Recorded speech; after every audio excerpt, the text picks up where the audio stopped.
From Kyrie Irving's anti-Semitic remarks to the social media wars between Nikola Jokic and Markieff Morris, let's take a look at the biggest NBA controversies of recent times.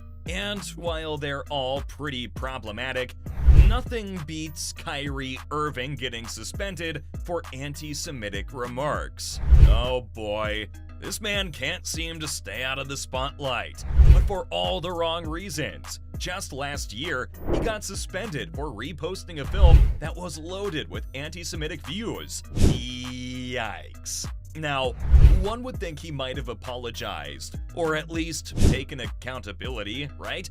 Turns out, well, nope. While the Brooklyn Nets gave him plenty of chances to make things right, Kyrie only doubled down and refused to budge. Obviously, this didn't sit well with the team owner Joe Tsai, and guess what?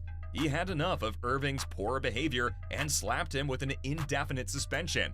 But wait, it doesn't end there. Tsai also laid down a bunch of demands for the player to meet if he wanted to make a comeback to the team, including apologizing to the Jewish commissioner of the NBA, Adam Silver, and more. Of course, this caused a lot of tension between the team's players and owner, with many saying that the punishment was too harsh. In fact, many big names like LeBron James publicly defended Irving. Sure, he eventually did get reinstated into the team, but it ain't that simple because he's definitely skating on thin ice even now. That means one wrong move, and he could be out for good. If that was shocking, just wait until you hear about the next jaw-dropping controversy: Joshua Primo's sudden departure from the San Antonio Spurs. I mean, he was just in his second year with the team and even had his rookie option extended,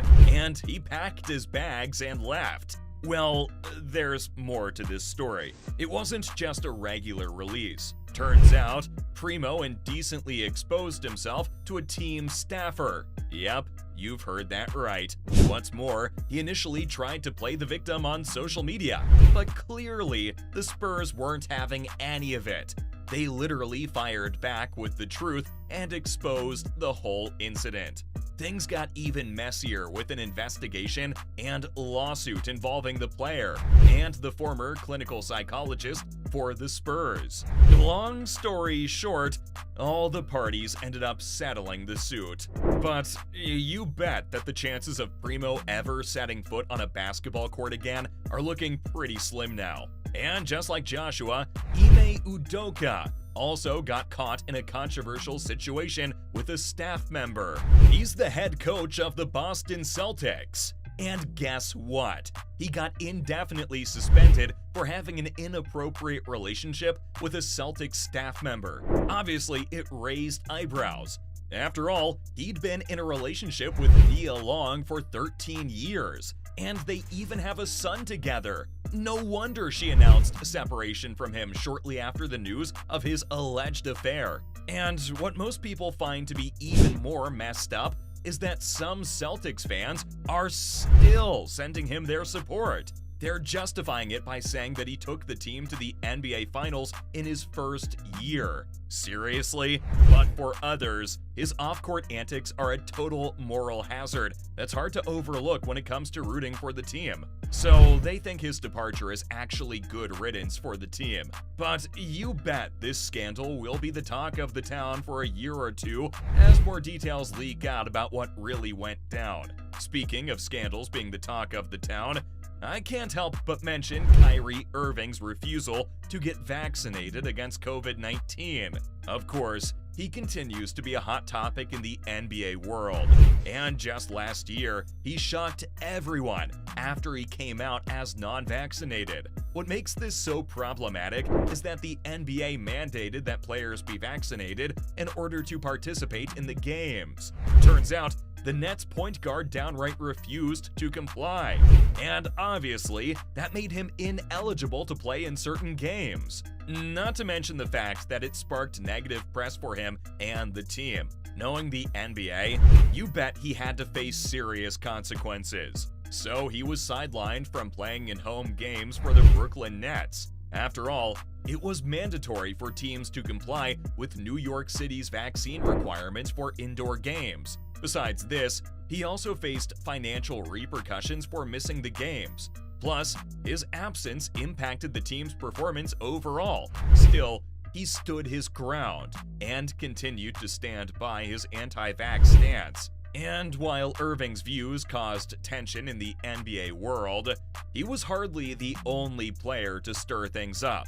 Zion Williamson and New Orleans Pelicans had their differences too. In 2022, he went into hiding after his injuries and didn't even bother contacting the franchise.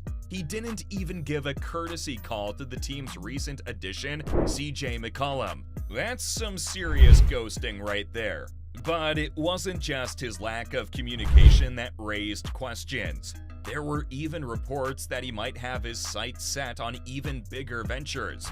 Rumor has it that he's eyeing bigger franchises in the league. While there's nothing wrong with that, on a personal level, it would only be wise for him to focus on recovering and getting back on the court for the Pelicans. After all, he's still on a rookie contract that doesn't exactly come with a lucrative ransom. So if he wants that mega extension in the future, he needs to prove he's worth it by staying healthy and showing his skills on the court. Obviously, the clock is ticking and the pressure is high on him. I mean, if he continues to play this hard-to-get game with the Pelicans and stays sidelined with injuries, it could have some serious consequences for him in the long run in the league.